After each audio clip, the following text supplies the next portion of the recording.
Good morning to all of you. पिछले class में हम लोग chapter number 8 solution of system of linear equation पढ़ रहे थे। उसका कंसेप्ट भी देखते थे और क्वेश्चन नंबर 1 to 3 टाइप 1 हम लोग देख चुके थे। आज हम आपको एग्जाम्पल नंबर 5 बताते हैं। ये एनसीईआरटी प्रॉब्लम है और बहुत ही इंपॉर्टेंट क्वेश्चन है, एग्जाम का पूछा हुआ क्वेश्चन है, बहुत अच्छा सा क्वेश्चन है। देखिए कंसेप्ट हम आपको बता दें पूरा ओवरऑल कि क्या है पूरा चैप्टर का कंसेप्ट। सबसे पहले जो इस प्रकार से लीनियर इक्वेशन दिया हुआ था उसको मैट्रिक्स फॉर्म में कन्वर्ट करना था। मैट्रिक्स फॉर्म क्या होता है? ax equal to b। Matrix form ax equal to b होता है, जहां पे a आपका क्या है? कोएफिशिएंट मैट्रिक्स, x क्या है? वेरिएबल मैट्रिक्स, b क्या है? Constant matrix. मतलब एक्स वाई जेड के बगल में जो लिखा हुआ रहेगा उससे ये मैट्रिक्स बनाएंगे, बराबर के इधर लिखा हुआ रहेगा उससे एक्स वाई जेड जो वेरिएबल रहेगा उससे एक्स मैट्रिक्स बनाएंगे और बराबर के इधर रहेगा उससे कैपिटल बी मैट्रिक्स बनाएंगे। जब ax इक्वल टू b हो जाएगा, ये डिटर्मिनेंट निकाल के देखेंगे। अगर डिटर्मिनेंट निकाल के देखते हैं, अगर डिटर्मिनेंट का वैल्यू 0 के बराबर नहीं होता मींस कि a इनवर्स एग्जिस्ट करता है, और अगर a इनवर्स एग्जिस्ट करेगा तो x इक्वल टू क्या होगा? ये a को इधर ले आइए, a इनवर्स b। तो आपका एक ही टारगेट होता है, क्योंकि यहाँ पे आपके पास x का वैल्यू अवेलेबल है, b का वैल्यू भी अवेलेबल है, बच गया a इनवर्स। तो आपका एक ही टारगेट रहेगा कि आप a इनवर्स निकालिए और सबका वैल्यू यहाँ पे सब्स्टिट्यूट कर दीजिए, ठीक है, मल्टीप्लाई कीजिएगा तो आपको x जो मैट्रिक्स है उसमें से वेरिएबल x y z है उसका वैल्यू मिल जाएगा। चलिए इस एग्जांपल को सॉल्व करते हैं। एग्जांपल नंबर 5 है, एनसीईआरटी प्रॉब्लम है। देखिए ऐसे क्वेश्चन को सॉल्व करने के पहले आप डायरेक्टली भी सॉल्व कर सकते हैं, कोई दिक्कत नहीं है। यहाँ पे वेरिएबल फिर बोलिएगा एक्स वाई जेड है, लेकिन ये डायरेक्ट फॉर्म में नहीं, इनडायरेक्ट फॉर्म में मींस कि 1 बाई एक्स के रूप में, 1 बाई वाई के रूप में, 1 बाई जेड के रूप में। तो अगर आप चाहते हैं तो पहले कुछ अगर इसको कंसीडर करके सिंपल वे में कन्वर्ट कर दीजिएगा तो बहुत अच्छा रहेगा। तो हम लोग कुछ पल के लिए मानते हैं कि लेट 1 बाई एक्स को हम लोग कुछ पल के लिए दूसरा वेरिएबल मान लेते हैं। 1 बाई एक्स को अगर a मान लेते हैं, 1 बाई वाई को अगर b मान लेते हैं और 1 बाई जेड को अगर c मान लेते हैं। देखिए 1 बाई एक्स को a मानते हैं, 1 बाई वाई को b मानते हैं, 1 बाई जेड को c मानते हैं। तो ये इक्वेशन जैसे समझिए यहाँ पे a2 बाई एक्स को हम लोग क्या लिख सकते हैं? 2 into 1 बाई एक्स, 2 और 1 बाई एक्स को हम लोग क्या मानते हैं? a। मतलब इसको 2a के रूप में ट्रांसफॉर्म कर सकते हैं। उसी प्रकार से 3 बाई वाई को हम लोग क्या लिख सकते हैं? 3 into 1 बाई वाई, तो क्या हो जाएगा? 3 और 1 बाई वाई को हम लोग b मान लें तो टोटल 3b हो जाएगा। तो इस प्रकार से आपका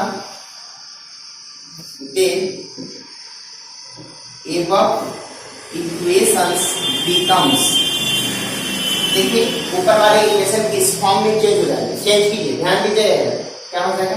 2a यहाँ पे हो जाएगा 3b और यहाँ हो जाएगा 10c इक्वल टू 4। फिर यहाँ पे क्या होगा? 4a और माइनस 6b और प्लस 5c इक्वल टू 1 और 6a और प्लस 9b और माइनस 20c इक्वल टू 2। अब ये आपका ओरिजिनल फॉर्म में ट्रांसफॉर्म हो गया। अब क्या है? तो इसके बाद लिख सकते हैं एवब इक्वेशंस, जैसे सॉल्व करते थे वैसा ही सॉल्व करना। एवब equations can B written in matrix form as, इसको कैसे हम लोग मैट्रिक्स फॉर्म में लिख सकते हैं? तो मैट्रिक्स फॉर्म क्या होता है? ax इक्वल टू b होता है। मैट्रिक्स फॉर्म क्या होता है? ax equal to b। Equation one मान लीजिए, अगर ax इक्वल टू b हो गया तो अब बताइए वेयर a इक्वल टू कितना होगा? a क्या है? कोएफिशिएंट मैट्रिक्स होता है। ये कोएफिशिएंट मैट्रिक्स बनाइए, कोएफिशिएंट क्या है? 2 4 6, 2 4 6। इधर कोएफिशिएंट क्या है? 3 माइनस 6 9 और फिर क्या है? 10 5 माइनस 20। ये हो गया क्या? a का value, coefficient matrix. Coefficient matrix के बाद आपका बच गया वेरिएबल मैट्रिक्स। तो थोड़ा सा सोचिएगा, वेरिएबल मैट्रिक्स और एक आपका फिर हो जाएगा constant matrix b equal to, चलिए देखिए वेरिएबल मैट्रिक्स क्या हो? आपका ओरिजिनल वेरिएबल तो एक्स वाई जेड के रूप में था, लेकिन अभी आप जिस इक्वेशन को सॉल्व करने के लिए जा रहे हैं वो इक्वेशंस में देखिए कि आप वेरिएबल को किस फॉर्म में ट्रांसफॉर्म कर दिए। तो आप वेरिएबल ए बी सी के रूप में ट्रांसफॉर्म किया, यही गलती से करने से बचना है। तो आपका वेरिएबल ए बी सी होगा। आप ए इक्वेशन को सॉल्व नहीं कर रहे, आप ए इक्वेशन को सॉल्व कर रहे हैं। तो b इक्वल टू कितना होगा 4 1 2 कितना हो गया। अब अगर इतना हो गया तो इसका डिटरमिनेंट निकाल के देखते हैं। अगर डिटरमिनेंट निकालिएगा क्या होगा, डिटरमिनेंट प्लस माइनस प्लस के साथ, तब प्लस के साथ 90 डिग्री पे रखिए, कितना होगा आपका -6 और -20 120 होगा और -45 ना, फिर -3 को माइनस के साथ लेंगे, इसको 90 डिग्री पे रख दीजिए, कितना हो जाएगा -80 और -30 और फिर क्या हो जाएगा +10। अगर 10 लीजिएगा, अगर इसको 90 डिग्री पे रख दीजिएगा कितना होगा 36 और -36 तब +36 हो जाएगा। इस प्रकार से रिजल्ट 2 इंटू इसको अगर आप सब्ट्रैक्ट कीजिएगा कितना हो जाएगा 20 चला गया, फिर 25 चल जाएगा 75 बचेगा, अब -30 और ये -110 और +10 इंटू ये कितना होगा 72। इस प्रकार से रिजल्ट कितना होगा 150 माइनस प्लस 330 और प्लस ये कितना हो जाएगा 720 ऐड कीजिए 150 और ये 7 3 10 50 कितना हो जाएगा 1200। जीरो के बराबर नहीं है, क्या है सो मतलब में जीरो के बराबर नहीं है।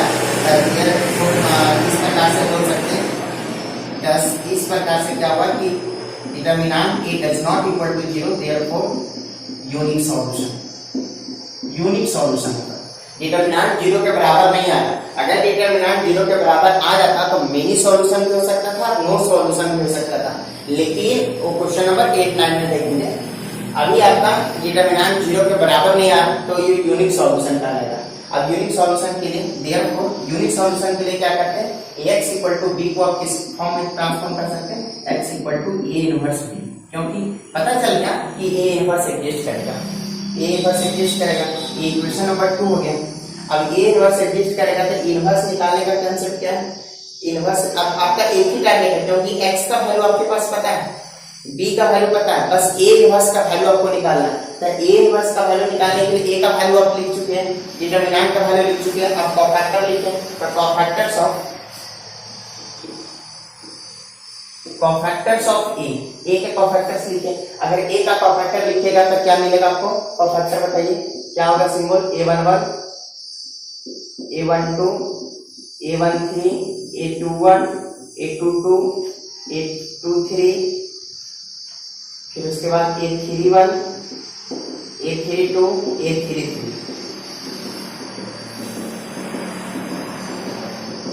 ये तो कोफैक्टर का सिंबल हो गया। और साइन पता है ना आप लोग को क्या होता है, अल्टरनेट साइन होता है, plus minus plus minus plus minus plus minus plus, इस प्रकार से हो गया।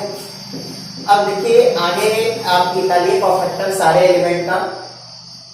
चलिए 2 का निकालते हैं, 2 का निकालते देखिए a का वैल्यू यहाँ पे 2 का निकालिएगा तो इसको 90 डिग्री पे रखिए, इधर से रखिए इधर से रखिए, कितना हो जाएगा -6 और -20 मींस कि 120 माइनस में 45, 120 माइनस में 45 इक्वल टू 75, कितना हो गया।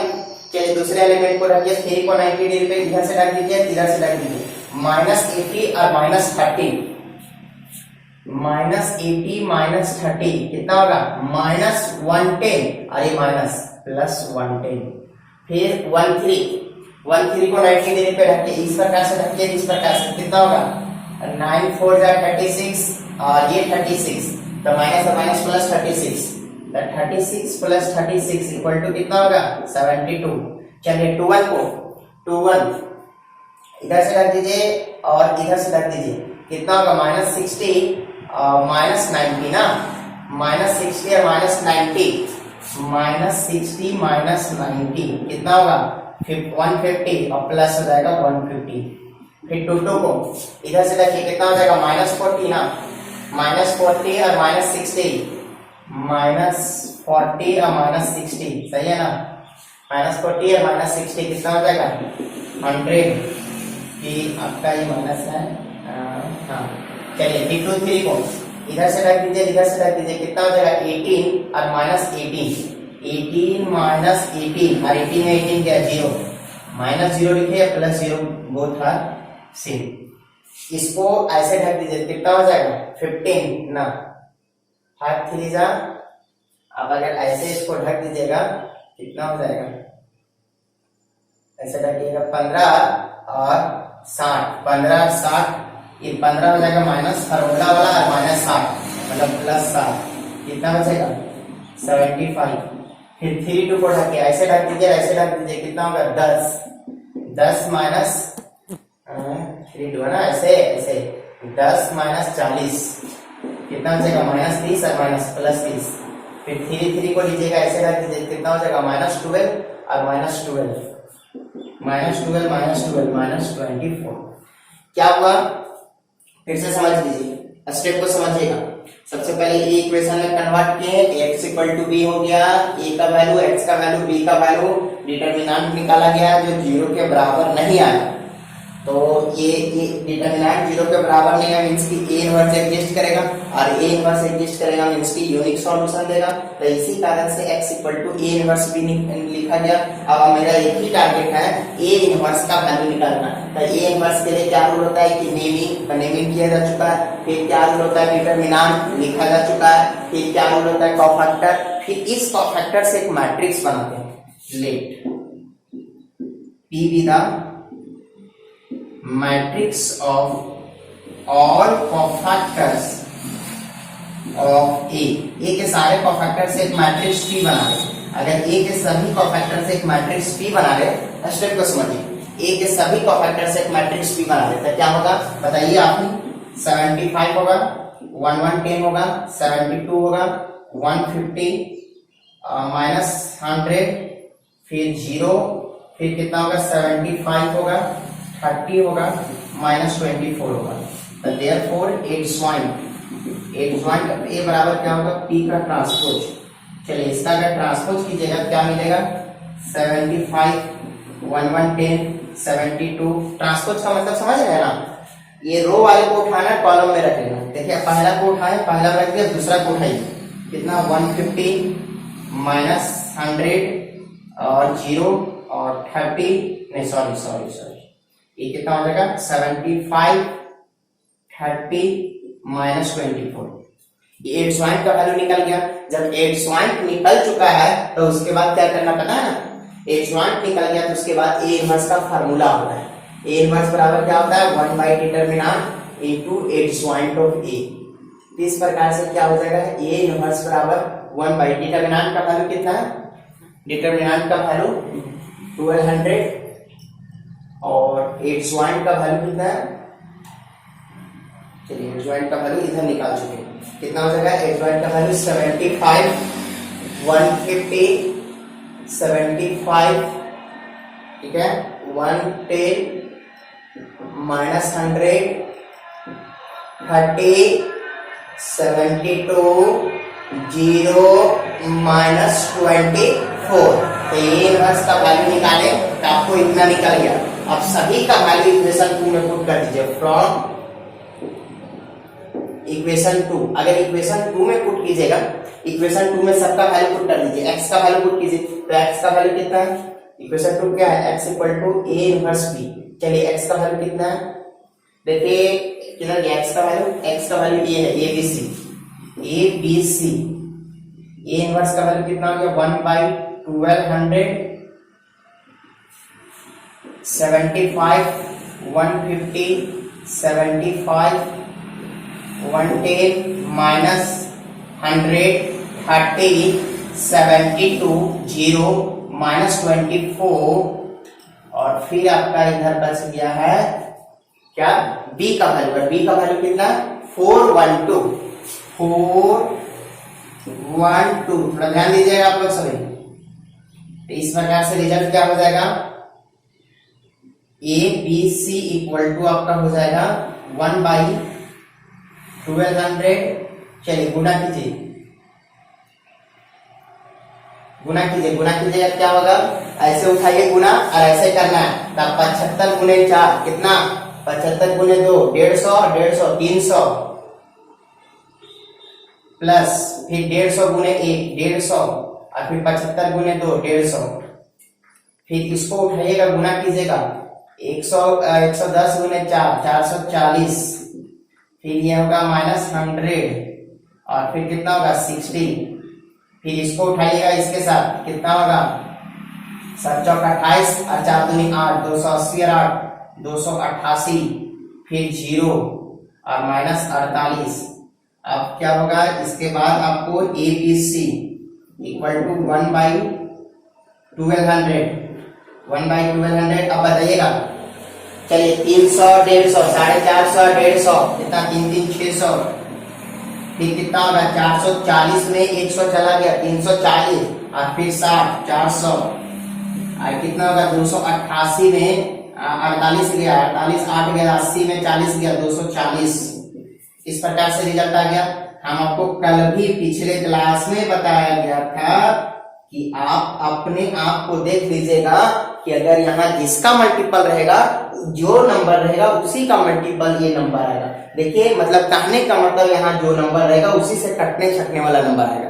यहाँ अगर 2 रहेगा तो 2 से कटने छटने वाला नंबर आएगा, 5 रहेगा 5 से कटने छटने वाला नंबर आएगा। यहाँ 1200 तो 1200 से डिवाइड कीजिएगा तो कितना होगा 1/2, यहाँ डिवाइड कीजिएगा 1/3, यहाँ डिवाइड कीजिएगा 1/5। तो इसी कारण से आपको क्या हो जाएगा a बराबर कितना हो जाएगा 1/2, b बराबर कितना हो जाएगा 1/3 और c बराबर कितना हो जाएगा 1/5। ये a का वैल्यू हो गया ऊपर वाला, b का वैल्यू, c का वैल्यू। a का वैल्यू 1/2, b का वैल्यू 1/3, c का वैल्यू 1/5। लेकिन आप सोचिए क्या आपको abc का वैल्यू निकालना है? आपको एबीसी का वैल्यू निकालना था नहीं ना, आपको एक्स वाई जेड का वैल्यू निकालना था। तो एबीसी का वैल्यू क्यों आ गया? क्योंकि आप इक्वेशन को एबीसी में ट्रांसफॉर्म कर दिए। तो अब यहाँ से अगर सोचिए अगर इतना हो गया तो a के स्थान पे अब a के स्थान पे 1/x लिख सकते हैं। तो इस प्रकार से अगर आप a के स्थान पे 1/x लिखिएगा तो क्या रिजल्ट आपको हो जाएगा? वहां पे आपको मिला क्या? देखिए वहां पे आपको मिला a equal to 1/2, b equal to 1/3 और c इक्वल टू 1/5। तब सोचिए कि a के स्थान पे 1/x लिख सकते हैं, a के स्थान पे 1/x इक्वल टू 1/2, b के स्थान पे क्या लिख सकते हैं 1/1 इक्वल टू 1/3 और c के स्थान पे हम लोग 1/z लिख सकते हैं। तो 1/z इक्वल टू 1/5। कितना क्रॉस मल्टीप्लिकेशन कीजिए x इक्वल टू 2 आ जाएगा, y इक्वल टू 3 आ जाएगा और z इक्वल टू 5 आ जाएगा। इस प्रकार से आपका ये आंसर हो गया। आप पुट करके देख सकते हैं कि आपका आंसर सही है कि गलत है।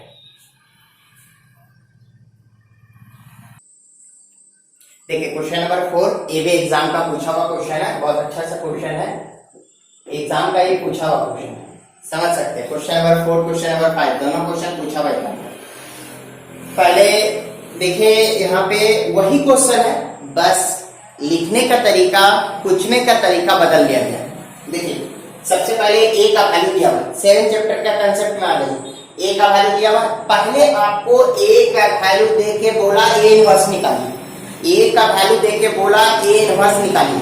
तो पूरा 7 चैप्टर में हम लोग पढ़ चुके हैं कि a इनवर्स कैसे निकाला जाता है। रूल क्या है?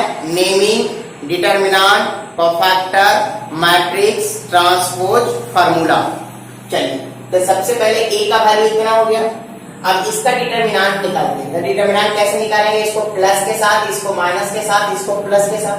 तो प्लस के साथ 90 डिग्री पे डाल दीजिए, ये माइनस और माइनस क्या हो जाएगा प्लस, और फिर 90 डिग्री पे डाल दीजिए और फिर 5 का आपका 90 डिग्री पे डाल दीजिए।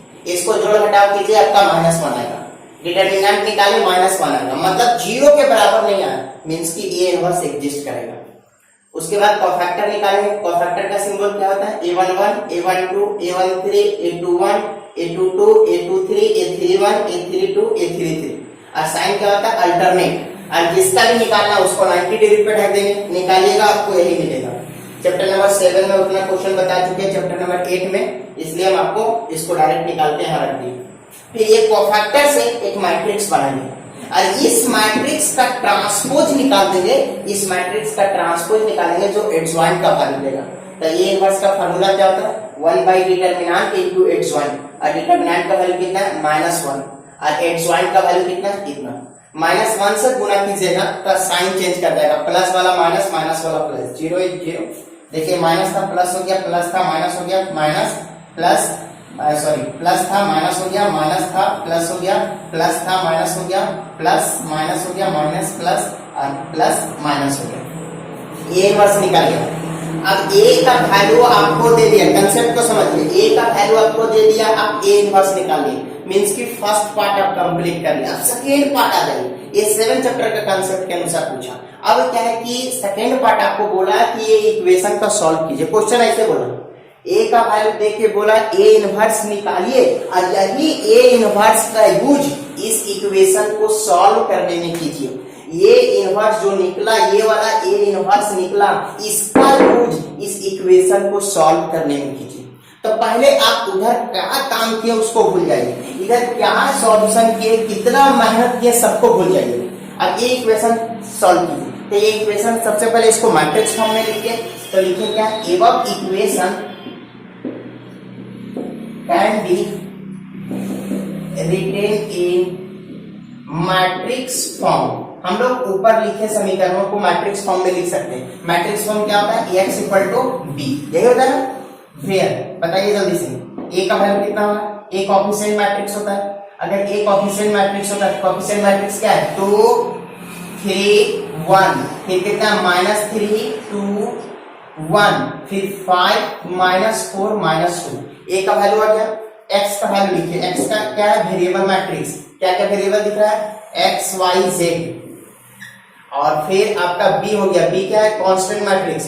कांस्टेंट मैट्रिक्स कितना होगा, 16 -4 -3, इतना हो गया। अब सोचिए, अगर a का वैल्यू इतना हो गया, अगर a का वैल्यू, स्टेप को समझिए, a का वैल्यू इतना हो गया।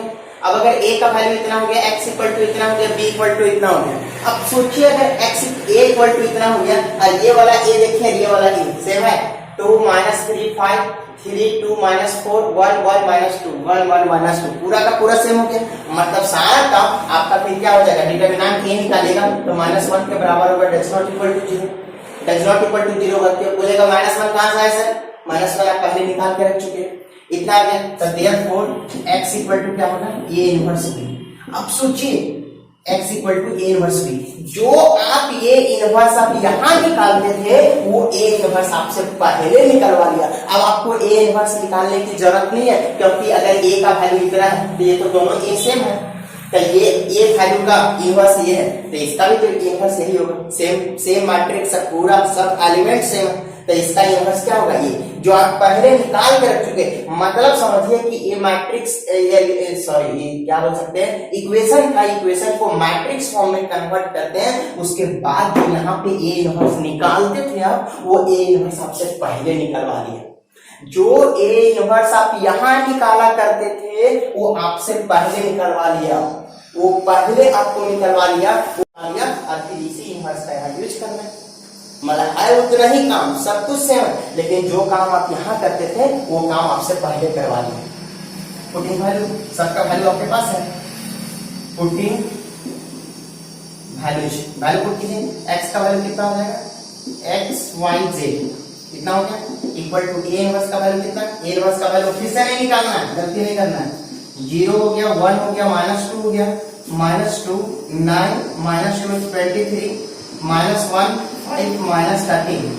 और b का वैल्यू कितना हो जाएगा, b का वैल्यू कितना है, 16 -4 -3, कितना हो गया।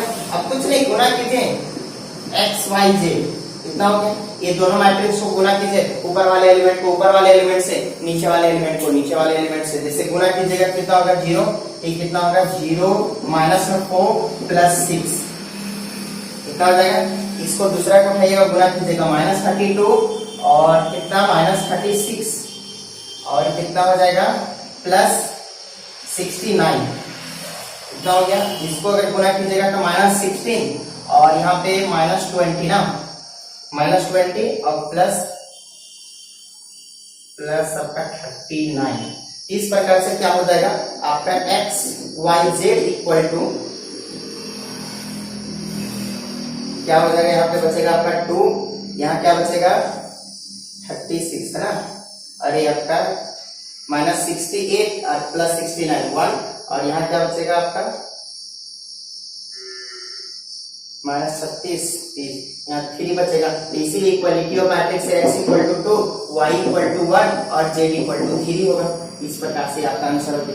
पहला क्वेश्चन पहला से लेकर देखिएगा, पहला से लेकर तीसरा तक क्वेश्चन बनाया, वो क्या था क्वेश्चन कि इस प्रकार से सिस्टम ऑफ लीनियर इक्वेशन दिया हुआ था, उसको मैट्रिक्स फॉर्म में कन्वर्ट किए, x equal to a inverse b होता था, उसके बाद आप a इनवर्स यहाँ निकालते थे, ये इनवर्स यहाँ निकालते थे। लेकिन क्वेश्चन नंबर 4 में क्या बोला कि आपको और आसान कर दिया, यहाँ से a का, यहाँ से छांट के a का वैल्यू यहाँ लिख दिया, आपसे पहले a इनवर्स निकलवा लिया और फिर बोला इसी a इनवर्स का यूज करके इस इक्वेशन को सॉल्व कीजिए। तो इस इक्वेशन को सॉल्व करने का इक्वेशन क्या है, x equal to a inverse b। अब x का वैल्यू भी पता है, b का वैल्यू भी पता है, और यहाँ पे खासियत क्या है कि a इनवर्स का वैल्यू भी आपको पता चल चुका है। जब a इनवर्स का वैल्यू पता चल चुका है तो सबका वैल्यू पुट कर दिए, इस प्रकार से इसको सॉल्व किए तो x y z का वैल्यू निकल गया।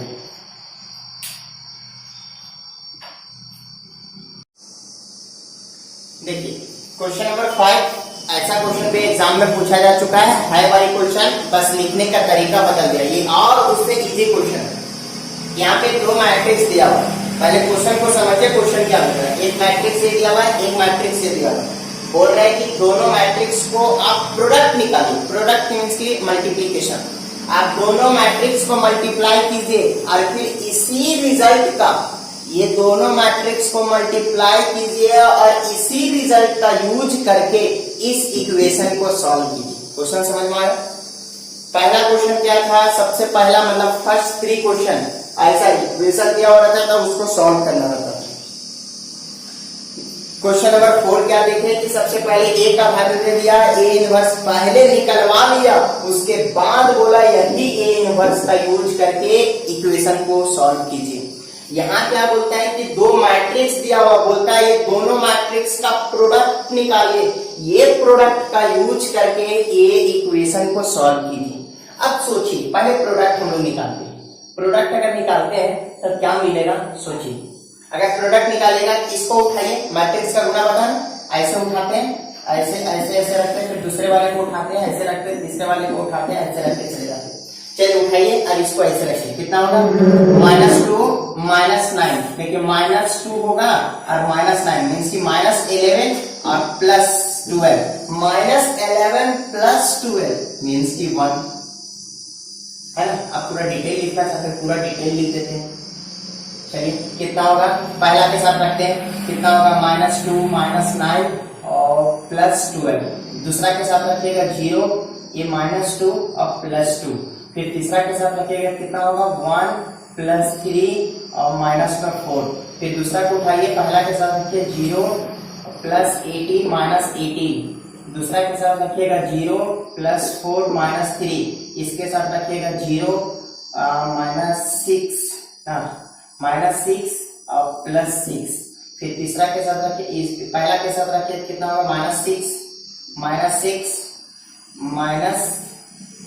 -18 और +24, फिर इसके साथ रखिएगा कितना होगा 0 -4 +4, फिर इसके साथ रखिएगा कितना होगा 2 नहीं 3 +6 और ये कितना होगा -8।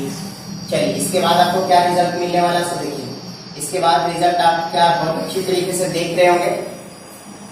कितना बचेगा 1 बचेगा, ये पूरा कट जाएगा 0, ये पूरा कट जाएगा 0, पूरा कट जाएगा 0 1 0 0 1, इस प्रकार से आ गया, इस प्रकार से आ गया। अब इसी प्रकार से आप बताइए, ये जो मैट्रिक्स मल्टीप्लाई किए, दोनों मैट्रिक्स को मल्टीप्लाई किए, ये दोनों मैट्रिक्स को मल्टीप्लाई किए तो ए मैट्रिक्स आया, और इस मैट्रिक्स को आइडेंटिटी मैट्रिक्स कहते हैं। क्या बोलते हैं, आइडेंटिटी मैट्रिक्स। अब हम लोग कुछ पल के लिए स्टेप को समझिएगा।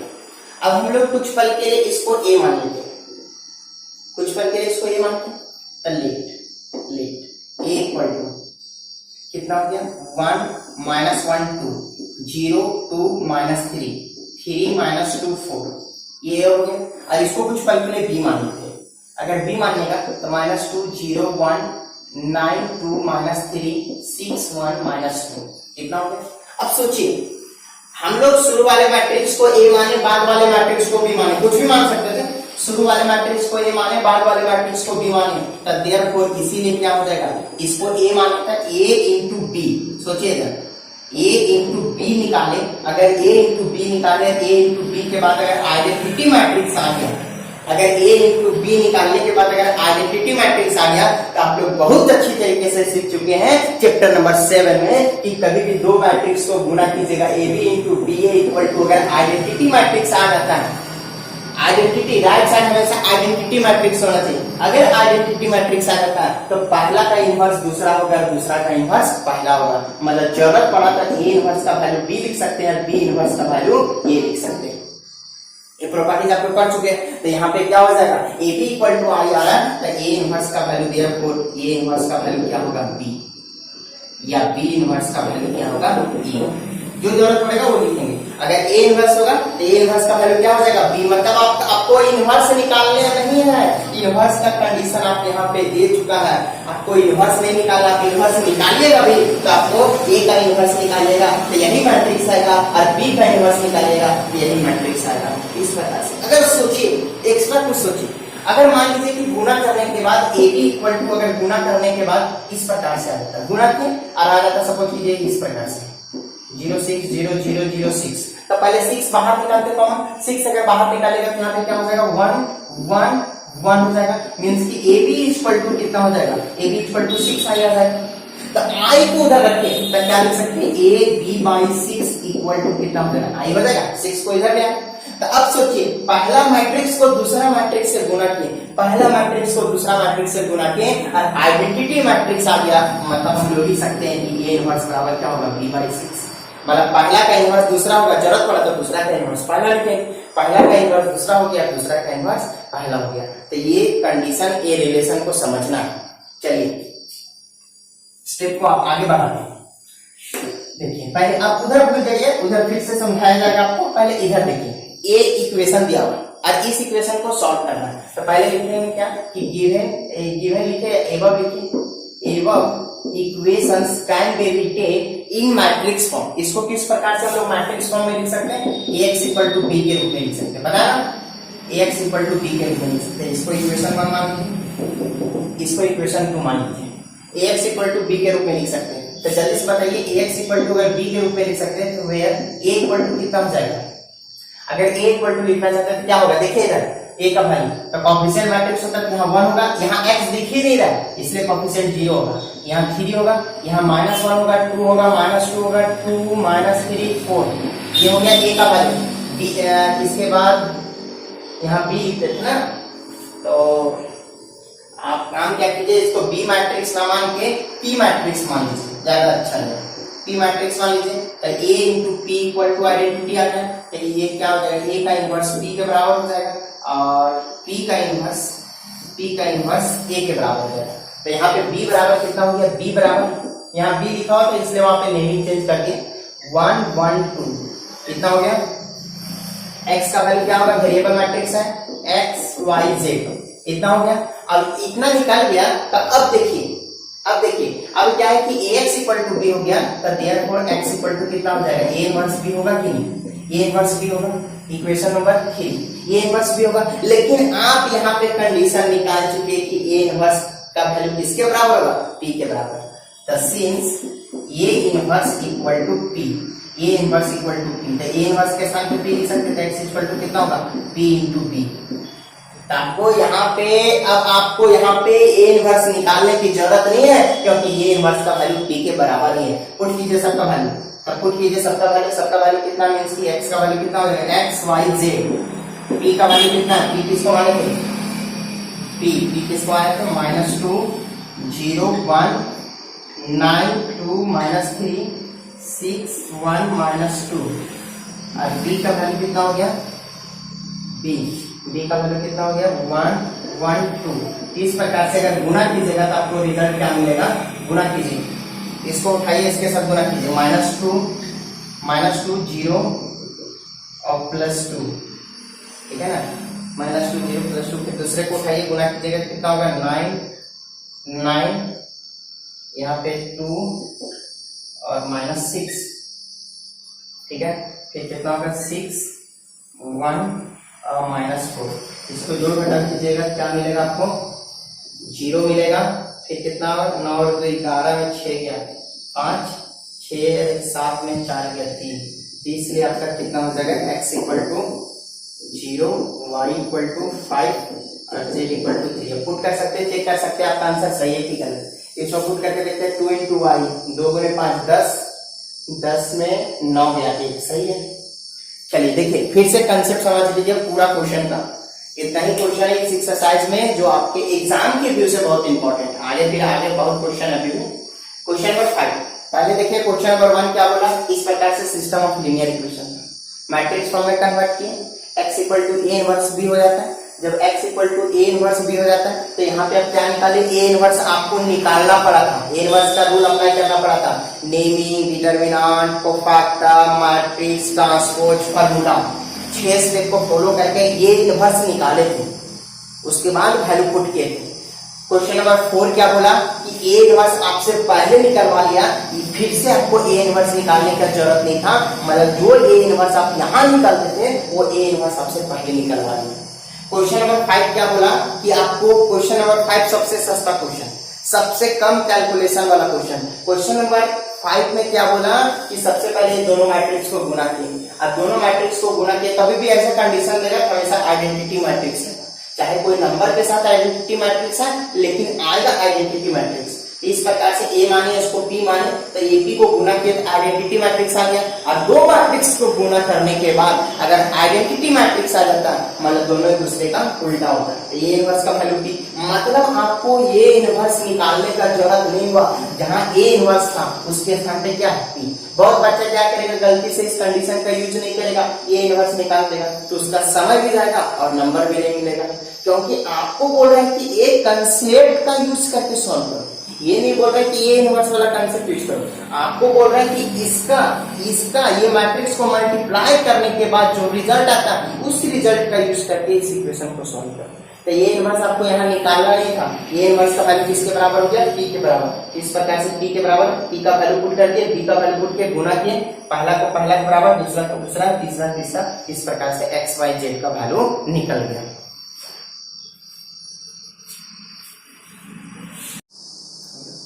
देखिए क्वेश्चन नंबर 6 लैंग्वेज में लिखा हुआ है, मैट्रिक्स मेथड से ही सॉल्व करना है। हम आपको इक्वेशन बना देते हैं, अब बाकी फिर सॉल्व कर सकते हैं। क्वेश्चन नंबर 6 और क्वेश्चन नंबर 7 देखिए ध्यान से सुनिएगा। क्वेश्चन नंबर 6 का फर्स्ट क्वेश्चन बोल रहा है कि द सम ऑफ 3 नंबर, मतलब 3 नंबर है उसको जोड़िएगा तो 6 मिलेगा। सम ऑफ 3 नंबर्स इज 6। 3 नंबर को जोड़ने के बाद आपको 6 मिलता है। तब 3 नंबर आपको पता नहीं है तो हम लोग कंसीडर कर लेते हैं, मान लेते हैं लेट 3 नंबर्स आर, हम लोग मान लेते हैं x, y एंड z। हम लोग 3 नंबर x, y, z मान लेते। स्टेप को समझिएगा। क्वेश्चन बोल रहा है कि the sum of 3 numbers is 6। 3 number को जोड़िएगा तो आपको 6 मिलेगा। तो हमको 3 नंबर नहीं पता था, x, y, z मान ली। आप a b c भी मान सकते थे, कोई वेरिएबल ही मानना तो x, y, z मान ली अकॉर्डिंग टू क्वेश्चन।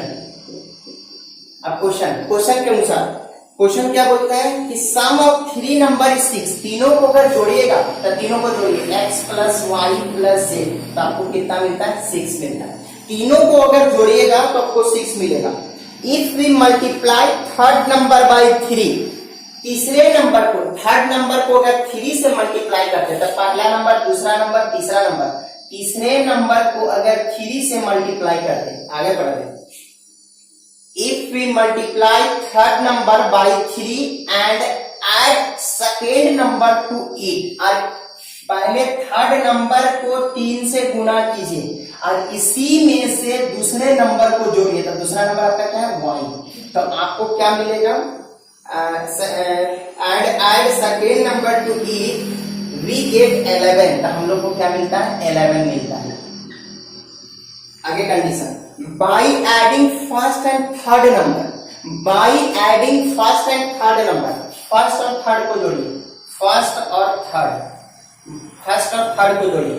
क्या लिखा हुआ? By adding first and third number. तो पहला ये, दूसरा, तीसरा, तो पहला और तीसरा को जोड़िए by adding first and third number we get double of second number. The double of second number, तो second number क्या है y का दोगुना मिलेगा। क्वेश्चन फिर से समझिए, बोला आपके पास कि 3 नंबर है, तो 3 नंबर हमको नहीं पता, तो तीनों नंबर को हम लोग वेरिएबल के रूप में x y z मान लिए। पहला कंडीशन बोला कि अगर आप तीनों नंबर को जोड़िएगा तो आपको 6 मिलेगा, मीन्स कि x plus y plus z का वैल्यू 6 हो गया।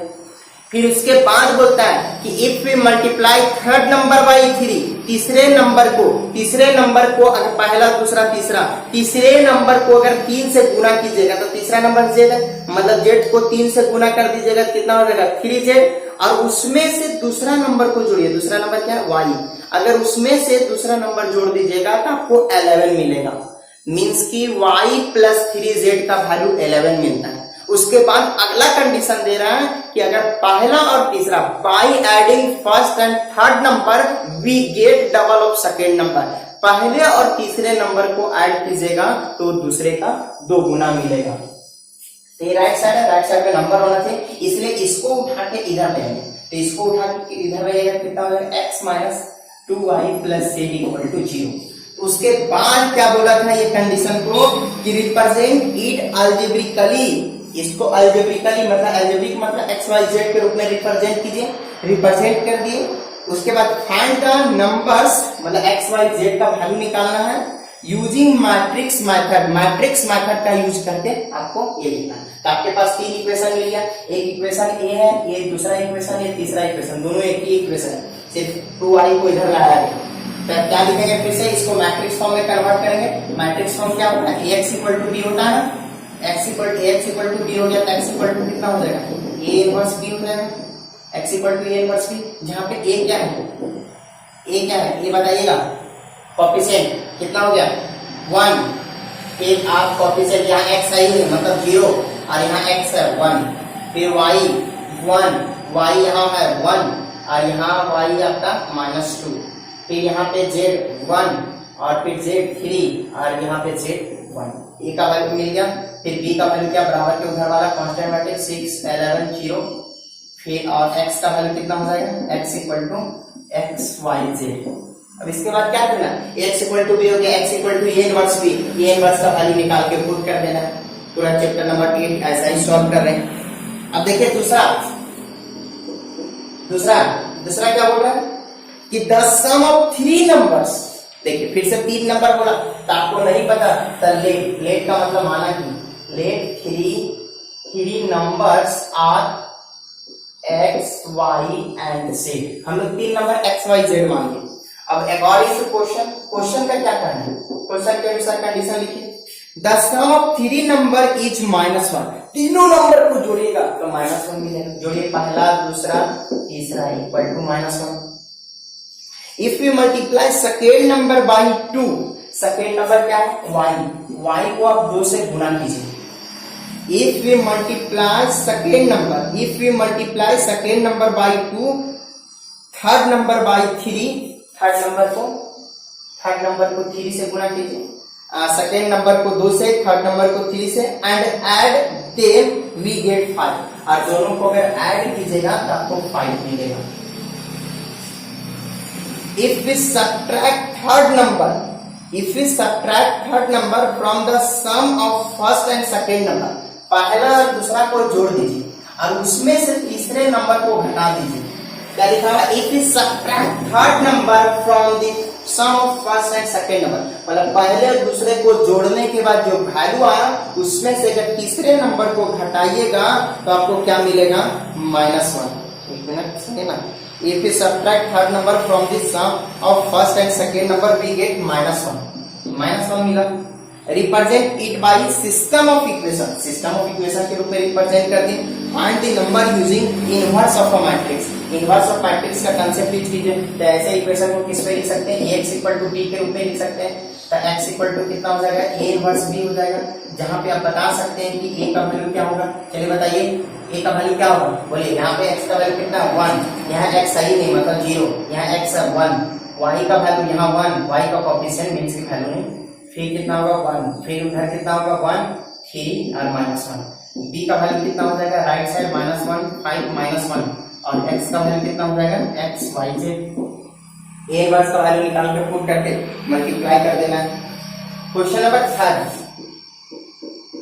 Question number third, the cost of 4 kg onion, 4 kg प्याज की कीमत और 3 kg व्हीट मीन्स की गेहूं की कीमत और 2 kg राइस मतलब चावल की कीमत 60 रुपया। अब देखिए यहाँ पे 3 टर्म आ रहा है, प्याज आ रहा है, गेहूं आ रहा है, चावल आ रहा है, मीन्स की ओनियन व्हीट एंड राइस आ रहा है। हमको नहीं पता कि कीमत क्या है। हम लोग सबसे पहले कंसीडर करते हैं, let cost of 1 kg onion equal to x rupees, x रुपये। हम लोग मान लिए 1 kg प्याज का कीमत x रुपया और cost of 1 kg wheat, 1 kg गेहूं का कीमत y रुपया और cost of 1 kg rice equal to z rupees है। चलिए देखें, हम लोग मान लिए 1 kg प्याज का कीमत x रुपया, 1 kg प्याज का कीमत x रुपया, 1 kg गेहूं का कीमत y रुपया, 1 kg चावल का कीमत z रुपया।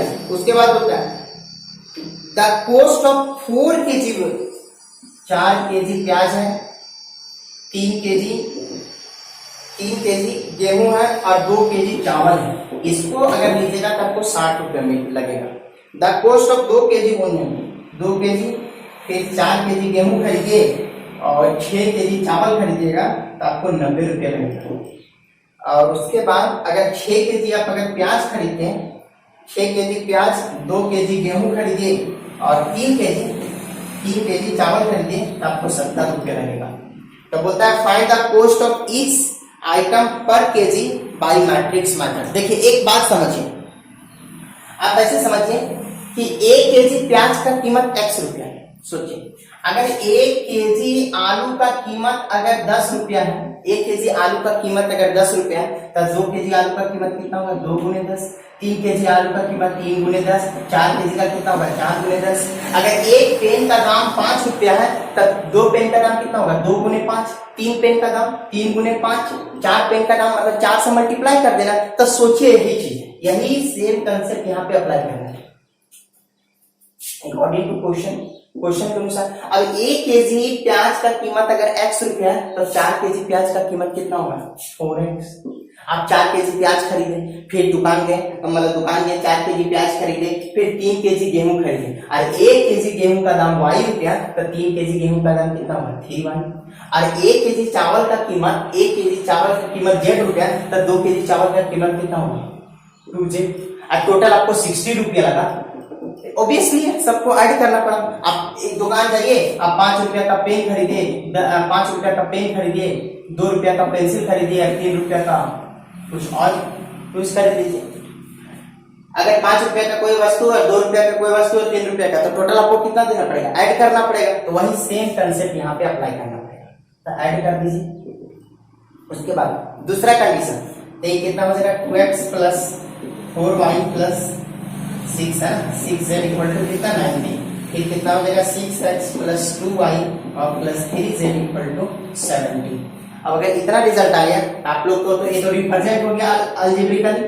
अब इसको सॉल्व करना मैट्रिक्स मेथड से, तो फिर से क्या करेंगे, x इक्वल टू b के रूप में लिखेंगे। जब x इक्वल टू b के रूप में हो जाएगा, x इक्वल टू कितना हो जाएगा, a इनवर्स b। कितना हो गया, यहाँ पे a का वैल्यू कितना होगा, a का वैल्यू लिखे 4 2 6 3 4 2 2 6 3 और b का वैल्यू कितना हो जाएगा, 16 90 17 और x का वैल्यू कितना हो जाएगा, x y z। कितना होगा, a इनवर्स का वैल्यू निकाल के पुट कर देना, गुना कर देना, तो x y z का वैल्यू निकल जाएगा। तो x क्या है, 1 kg प्याज का कीमत, y क्या है, 1 kg गेहूं का कीमत और z क्या है, 1 kg चावल का कीमत, राइस का कीमत। तो वही आपको निकालना था। क्वेश्चन 7, क्वेश्चन नंबर 7 भी आपको सेम क्वेश्चन है। क्वेश्चन नंबर 7 मींस की क्वेश्चन नंबर 1 2 3 जो बनाए वही सेम कंसेप्ट यहाँ पे यूज होने वाला है। तो इस प्रकार से आपका एक्सरसाइज का 1 से लेकर क्वेश्चन नंबर 7 तक पूरा का पूरा बन जाएगा। चलिए आज इतना ही तक, थैंक यू।